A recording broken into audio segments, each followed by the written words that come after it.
everyone, my name is Sarah Cahill and welcome back to my channel. I'm very tired, like extremely tired, but we have work to do and I'm very excited because I got a package today. Let's see what it is.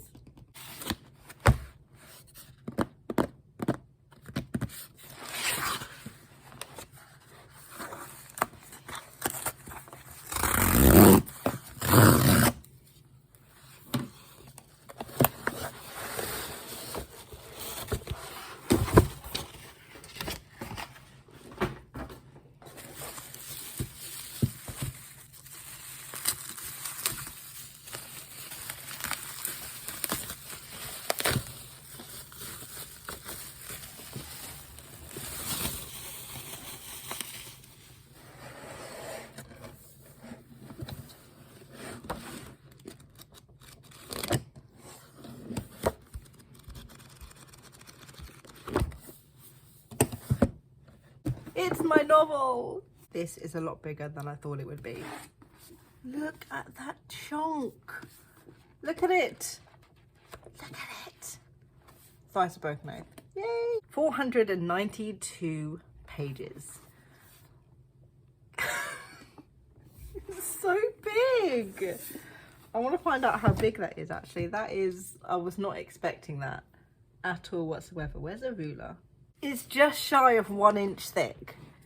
That is, why is it so big? Thrice a Broken Oath is my YA fantasy that I wrote during NaNoWriMo in 2017. It has gone through 2 different drafts and this one that I'm currently working on, this one here, is currently draft 2.5. So that's where I've taken it from draft 2 and I fixed some minor issues. In regards, I added a couple of scenes, sort of tried to work out a little bit more character arc and inner thought. And then it went to betas and then it's come back from betas and now draft 2.5 is going to become draft 3. So I thought it'd be fun today, get to the actual point of the video, Sarah, why don't we? It's to show you how I prep my manuscript. Oh my God. For revision. I've not done this in a while. I'm very excited to sort of have my book sort of in my hands so I can read through it and cross things out, and this needs moving and that needs sorted out, and sort of do like a line by line big mass sort of edit for everything. And then once everything's done in the book, then I'll transfer it to screen in Scrivener is the plan. I need lots of things. And I don't know where any of my things are actually. Where are all my things? I found them, they were buried. We need post-it notes. I specifically bought more post-it notes for this. Not like I need more, but we bought more. Highlighters, tons and tons of highlighters. I will pick the colors of highlighters I want in a minute. I'll put that where I can reach it. And a pen would also be helpful. I don't know what pen I want to use though, so I will pick a pen in a minute. And I'm also going to need my beta notes up, the beta, not so much the beta feedback at the moment, but I will need up my words, thinking, manuscript, to go through the inline comments that people have made. That's what I need in order to turn draft 2.5 into draft 3. I prep my manuscript in a very weird way. And the way I prep my manuscript, and it would be easier to do this on Google Docs, I'm not going to lie, because what I'm going to do is go through the manuscripts I have from my beta readers in Google Docs now, once I've picked my colours. And I'm going to go through my novel and what's online, and I'm going to highlight what they have highlighted in points that I agree with and points that I think need to change and points that I need to add stuff to based on their feedback. And I'm going to put it all in this book. So when I read through this book properly, all of the notes I have for my beta readers are already in the book.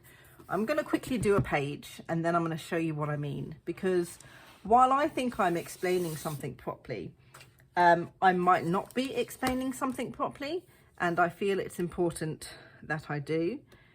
So we're going to get a sticky note and I'm going to pick my colours. It'd be easier for me to just use set colours that I can easily pick out, rather than these ones where I've got different shades of the same colour. 6 different colours.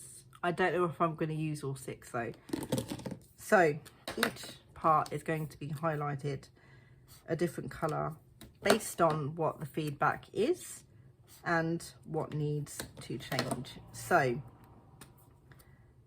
we'll do 6 because that's just how many colours I've got, and if we end up using all of the colours, we do. If we don't end up using all of the colours, that is not an issue. So the things that I always focus on when I am reading, or if I'm ever highlighting anything, I always highlight very specifically in these different ways. I will highlight anything that has to do with the main plot. So the main plot in this case would be, does it make sense? Tasha does a spell, they get bonded together, they need to go and find the missing counterspell before they die. Does that specific plot make sense? The next thing I focus on is the subplot. Any subplot really. I need to think of a subplot now. My subplot is spoilery.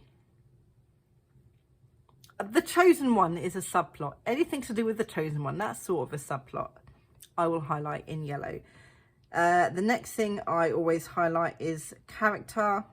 This is to do with character arc, character consistency. If it's to do with the specific character, it gets highlighted. The next thing is the magic system. If there's anything specific to the magic system, and I did not highlight enough of that. Does this explanation make sense? Does this counteract or contradict something else? That gets highlighted. The next thing I'm going to do would be world building. And I guess you could say there are some parts of magic system which sort of mix in with world building, because some of the world building is heavily reliant on the magic system. But if there's anything that they're wondering about the world, about the places they're traveling to, this, that and the other, that will get highlighted as well. And the last thing I usually highlight is pacing. If anything is specific to the pacing of the novel, this went too fast, or etc, etc, I will highlight it. We've got plot, subplot, character, magic system, world building, pacing are the 6 things I'm going to be highlighting throughout this novel. Okay, keep that in mind as I do this first page, so I can 100% fully show you what I mean. Get to open my novel for the first time. I'm so excited. Okay, I didn't actually need to highlight much that I wanted to highlight, I should say. So on the, specifically on the first page in the Google Doc, let me show you. Specifically on the Google Doc, we have these following things highlighted in regards to the comments, obviously, that the beta readers have made. If we go down to my manuscript, the highlights that are on the Google Doc have been highlighted here if I want to think about it or change it or work on it during this draft. We'll go through it, the entire book, the entire 492 pages, and basically just highlight in the specific colour that I have what I need to work on and what I need to look at. It's going to take me a while, so let's get started, I guess.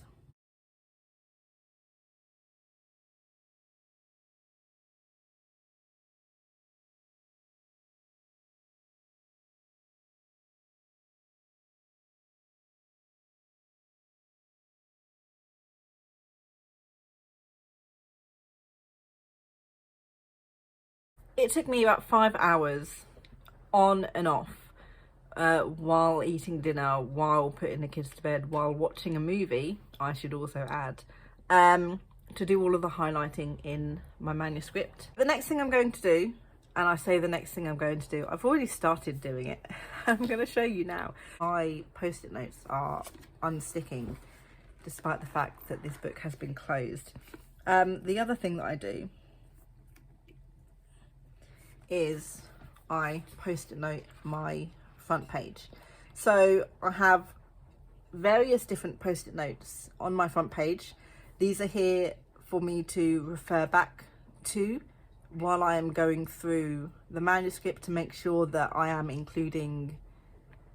adding to these important parts here, which I need to sort of add to, because everything is not on here that I want to do. Obviously my color coding thing is down there at the bottom. I have now these post-it notes here. What my plan is to do is, as I'm going through the novel, use the different colors of these post-it notes to mark different places that things happen. So I can sort of see, just by looking at the different colors, how everything is paced in regards to plot, or the stakes are raised for the plot itself, the character arcs and the locations that they go to. So I sort of know where to shuffle things around to. If that also makes sense. I just babble. I babble so much. I babble too much. These are also going to have to go on my front page, so I remember what post-it note refers to what character situation, something blah blah blah. And I'll sort of have a vague idea of where everything is in the novel as I start reading it and adding my own notes and doing my own cuts and additions to where things need to be moved to. Okay.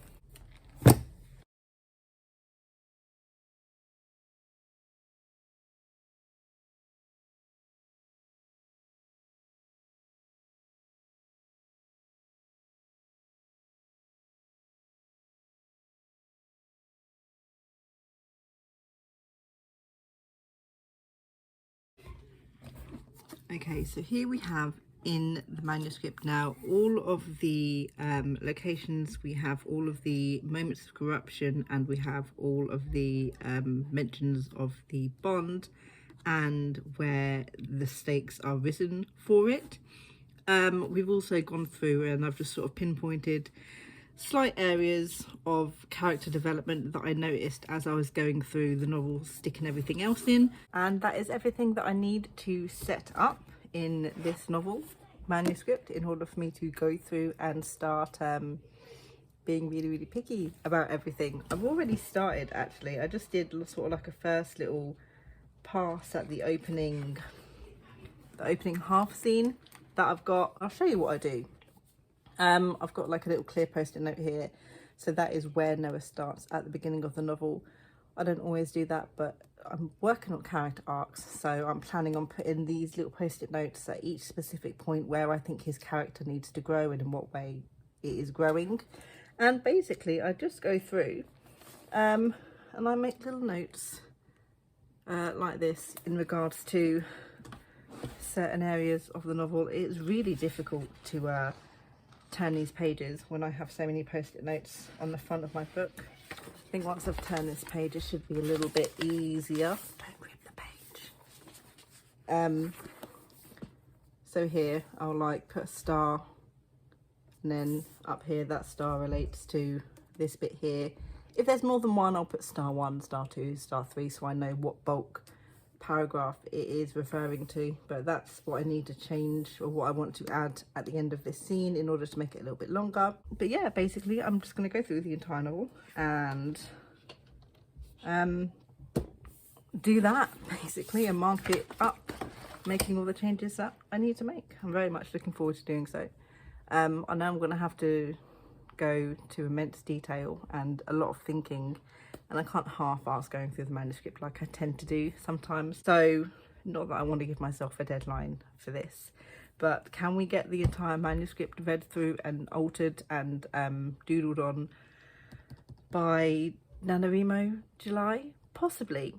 But again, I'm not going to give myself an actual deadline because that will stress me out if I don't actually do the work. But we're in a good place. I feel really positive about it. So yeah, I'm looking forward to getting through it. So that is how I prepare my manuscript for revision. Thank you guys so much for watching.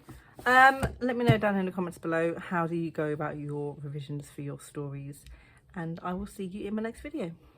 Good thoughts and happy writing.